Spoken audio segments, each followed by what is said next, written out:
બગદાણામાં કોળી સમાજના યુવક નવનીતભાઈ ઉપર હુમલાની ઘટના બાદ જબરજસ્ત રાજકારણ ગરમાયું છે। આજે મંત્રી પરસોત્તમ સોલંકીના બંગલે એક મહત્વપૂર્ણ બેઠક મળી હતી, જેમાં કોળી સમાજના તમામ રાજકીય પાર્ટીના આગેવાનો, સામાજિક આગેવાનો છે તે ઉપસ્થિત રહ્યા હતા। આ બેઠક બાદ તંત્ર પણ હરકતમાં આવ્યું હતું। આ મામલે રાજ્ય સરકાર દ્વારા એસઆઈટીની રચના કરી છે, પરંતુ આ ઘટનાને લઈને હવે વિસાવદરના ધારાસભ્ય ગોપાલ ઇટાલિયા મેદાને આવ્યા છે।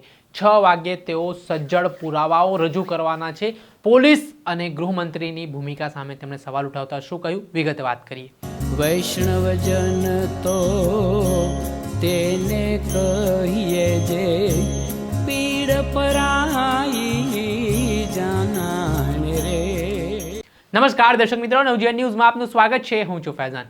બગદાણાની ઘટનાએ સમગ્ર ગુજરાતમાં ચર્ચા જગાવી છે। પોલીસની કામગીરી સામે સવાલ ઉઠી રહ્યા છે, કેમ કે આ ઘટનામાં નવનીતભાઈ નામના જે કોળી સમાજના યુવક છે તેમના પર 8 થી 10 જેટલા શખ્સો દ્વારા ધોકા પાઇપો વડે ઢોરમાર મારવામાં આવ્યું હતું અને આના જ કારણે ઘેરા પ્રત્યાઘાત સમાજમાં પડ્યા છે। આજે મંત્રી પરસોત્તમ સોલંકીના બંગલે એક મહત્વપૂર્ણ બેઠક મળી। આ બેઠક દરમિયાન કોળી સમાજ એક જ સૂરમાં ન્યાયની માંગ કરી રહ્યો છે અને આમાં જે કોઈ પણ આરોપી છે તેની સામે ગુનો નોંધવામાં આવે અને તેની પણ ધરપકડ કરી કાયદેસરની કાર્યવાહી કરવામાં આવે તે પ્રકારની માંગ ઉઠી છે। અને આ ઘટનાને લઈને હવે વિસાવદરના આમ આદમી પાર્ટીના ધારાસભ્ય ગોપાલ ઇટાલિયાની એન્ટ્રી થઈ છે। તેમણે એક ફેસબુકના માધ્યમથી એક પોસ્ટ લખી છે, જે પોસ્ટમાં તેઓ આજે 6 વાગ્યાની આસપાસ સજ્જડ પુરાવાઓ છે ફેસબુકના માધ્યમથી ભાજપ અને જે ગૃહમંત્રીની ભૂમિકાને લઈને મૂકવાના હોય તેવી વાત તેમણે દાવા સાથે કરી છે। આ ઘટનામાં આ લાઈવ દરમિયાન તેઓ ઘણી બધી બાબતોને લઈને ઘટસ્ફોટ પણ કરવા જઈ રહ્યા છે। અગાઉ પણ જે ડ્રગ્સ અને દારૂનો મુદ્દો ચર્ચામાં આવ્યો હતો, ગૃહમંત્રી હર્ષ સંઘવીએ જે ભાષા બાબતે જે વાત કહી હતી તેને લઈને પણ ધારાસભ્ય ગોપાલ ઇટાલિયાએ અગાઉ પણ એક લાઈવ કર્યું હતું અને આ લાઈવ દરમિયાન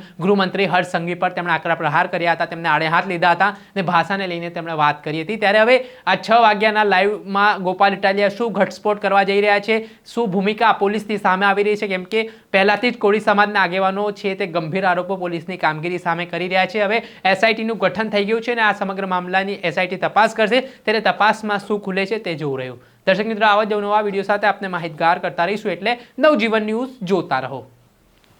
વૈષ્ણવજન તો તેને કહીએ જે પીડ પરાઈ